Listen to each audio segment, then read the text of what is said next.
মাছ ধরতে নদ নদী ও খাল বিলে ব্যবহার হচ্ছে অবৈধ চায়না দুয়ারি জাল। মাছের পোনা থেকে শুরু করে জলজ বিভিন্ন প্রাণীও ধরা পড়ছে এই জালে। ফলে কমছে দেশীয় প্রজাতির মাছ। সরকারিভাবে অভিযান চালিয়েও বন্ধ করা যাচ্ছে না জালটির ব্যবহার। অনেকে আবার এই অভিযানকে পুঁজি করে হয়ে যাচ্ছেন লাখপতি। তেমনি একজনের সন্ধান মিলেছে ঝিনাইদহের শৈলকুপায়, যিনি নিজেকে বিভিন্ন বাহিনীর কর্মকর্তা পরিচয়ে নদীতে অভিযান চালান। মামলার ভয় দেখিয়ে জেলেদের কাছ থেকে হাতিয়ে নিচ্ছেন লাখ লাখ টাকা। কখনো আনসার কমান্ডার, আবার কখনো ইউবেনোর গানম্যান, কখনো বিজিবি সদস্য। একাই ভিন্ন ভিন্ন বাহিনীর পরিচয়ে গ্রামগঞ্জে আতঙ্ক ছড়ান তিনি। জেলে থেকে শুরু করে বাজারের মৎস্য ব্যবসায়ীদের কাছ থেকেও নিয়মিত তোলেন চাঁদা। অভিযান ও মামলার ভয় দেখিয়ে সাপ্তাহিক ও মাসিকের পাশাপাশি বাৎসরিক কিস্তিতেও জেলেদের কাছ থেকে আদায় করেন টাকা। এমন অভিযোগ ঝিনাইদহের শৈলকুপা উপজেলার বিষ্ণুদিয়া গ্রামের লালটু হোসেনের বিরুদ্ধে। ভুক্তভোগী জেলেদের অভিযোগ, উপজেলার মনোহরপুর ইউনিয়নের লালটু হোসেন মৎস্য ও আনসার কর্মকর্তাদের দিয়ে চায়না দুয়ারি জালের অভিযানের ভয় দেখিয়ে শতাধিক জেলেদের কাছ থেকে নিয়মিত চাঁদা করছেন। শুধু চাঁদা না, জেলেদের কাছ থেকে নিয়মিত মাছও নিয়ে থাকেন। আর জেলেদের সাথে টাকার বিষয়ে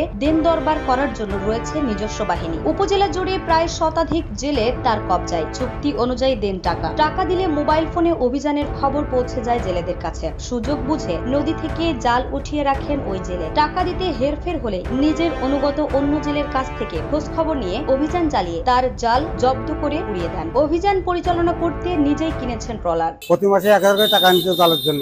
তোমার জাল পাতে 1000 টাকা দেবো, আমার দেওয়া লাগবে। লালটু আমার 10-12 খান পয়লা জাল পুরা দেয়। দেওয়ার পরে আমায় মেলা দিন মাছ টাছ মারিনি। আমার ওর সাথে দেখা হইলো, ও কইলো যে জাল টাল নেই। আমি বললাম না। কচ্ছে তুমি জাল কেন, মাসে আমার 1000 করে টাকা দিবা। আমার ভয় দেখাইয়ে টাকা নেছে এবং মাছ নেছে। আরো কয় যে আমাদের সাথে বেড়াও, তোমার জনের হাজিরা বন্দুক আমাকে দিইনি।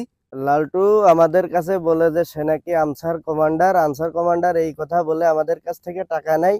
আমরা টাকা নেওয়া দিতে চলে আমাদের বোকাবাজি করে হুমকি দেয়, জাল পুরাই দেবো। আমরা গরিব মানুষ, আমরা ভয়তে টাকা দিই।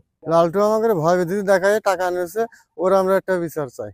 ভয় ভীতি দেখিয়ে অন্যের ট্রলার নিয়ে নেওয়ার অভিযোগ রয়েছে তার বিরুদ্ধে। কখনো নিজ হাতে, আবার কখনো বিকাশের মাধ্যমে টাকা নিয়ে থাকেন এই লালটু। জালের পরিমাণ অনুযায়ী টাকা কমে বাড়ে। এই প্রতিবেদকের হাতে আসা বিভিন্ন কল রেকর্ড এবং ভুক্তভোগীদের বক্তব্য, লালটুর বিরুদ্ধে এ সকল অভিযোগের সত্যতা মিলেছে।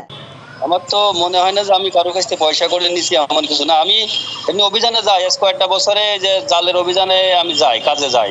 তাছাড়া তো আমার পয়সা করে নিচ্ছি এমন কোনো ইয়ে নাই, বুঝছেন।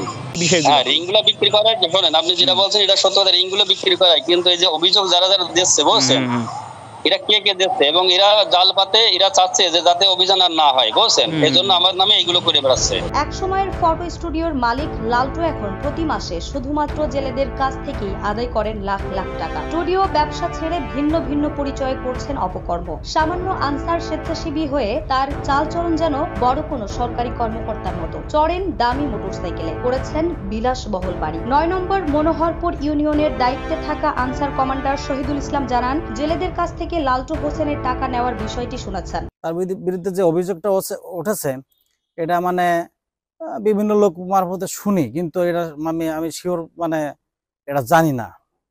তবে এটা নিয়ে আমি তদন্ত করব।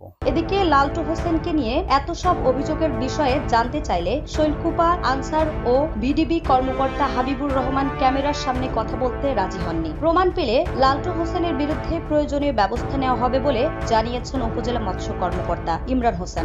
জেলেরা যদি সুস্পষ্ট প্রমাণ নিয়ে আসে, অবশ্যই আমরা তার বিরুদ্ধে যথাযথ ব্যবস্থা নেব। লালটু হোসেনকে আইনের আওতায় এনে দৃষ্টান্তমূলক শাস্তি চান এই এলাকার শত শত জেলে। ঝিনাইদহ থেকে বশির আহমেদের পাঠানো রিপোর্ট।